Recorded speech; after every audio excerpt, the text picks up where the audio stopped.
know more than I do about it. All right, look, Terry doesn't want to do this, but we want to have him tell us about what the history of New Salem Baptist Chapel is. Now, you weren't, this has been moved before, hasn't it? Yes, this will be the second and hopefully final move. Second. Were you here for the first one? No, I was not. When did that happen? That was around 1920. Okay. And my mother said that she was about 6 years old, and she was here when they moved it.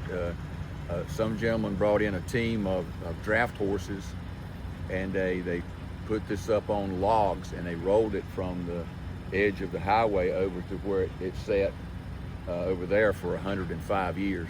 And why did they have to move it the first time? Well, around 1920 is when automobiles started coming around, and they would come speeding down this dirt road about 20 and 25 miles an hour, and all the dust would fly through the windows, and they decided that they needed to move it off of the road.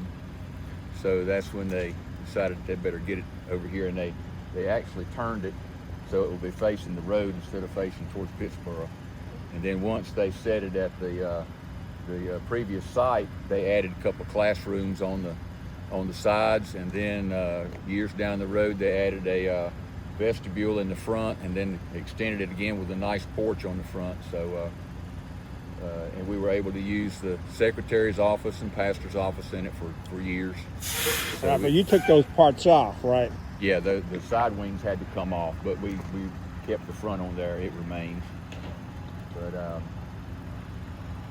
so who said, hey, you know what, let's be Bob the Builder and move this old-time chapel?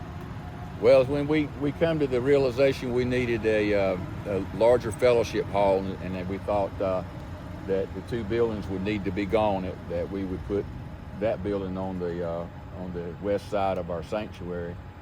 And so then the wheels went into motion to say, well, we want to save the chapel. We're not so much worried about the fellowship hall, but we want to try to save it since it's such a historical building.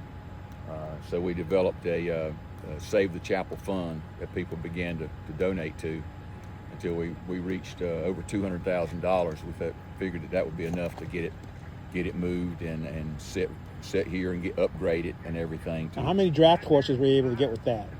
Gosh, we could get a lot of draft horses for $200,000. But we're doing things a little bit different now.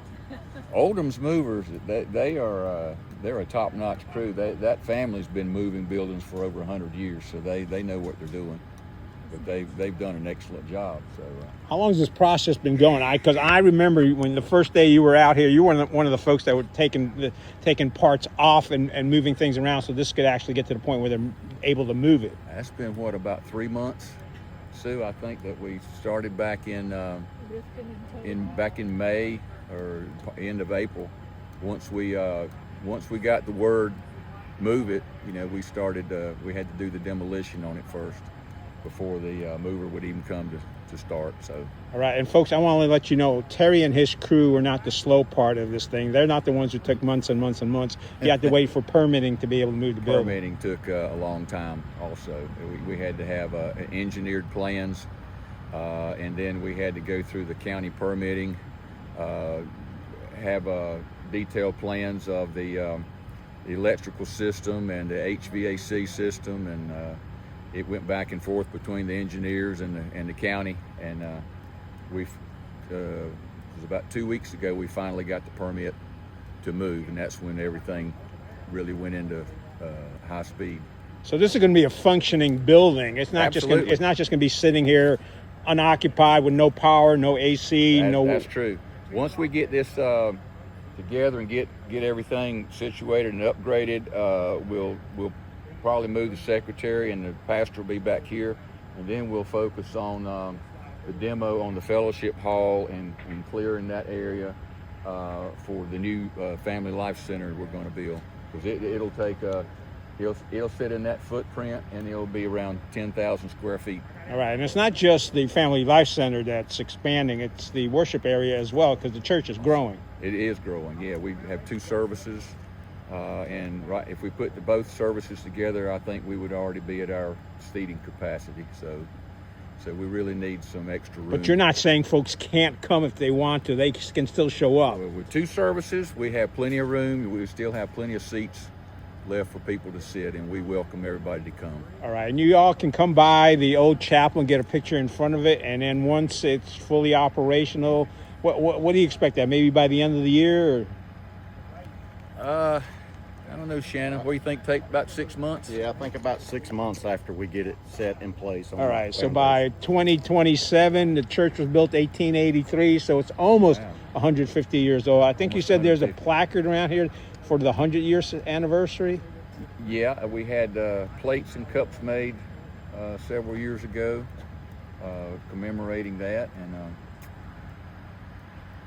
yeah, there's a few of those floating around still. All right, and look, I know Terry loves his church. Why? Because he says it right on his shirt right there. I love my church. Yep. So, folks, there you go. A little bit of history on New Salem Baptist Chapel that's gotten moved out here. There's going to be an expansion of the fellowship hall, and there's also upgrades on the worship center. All right, folks, that's it. Wrap up. Thank you. Thank you so much, Terry. Thank you.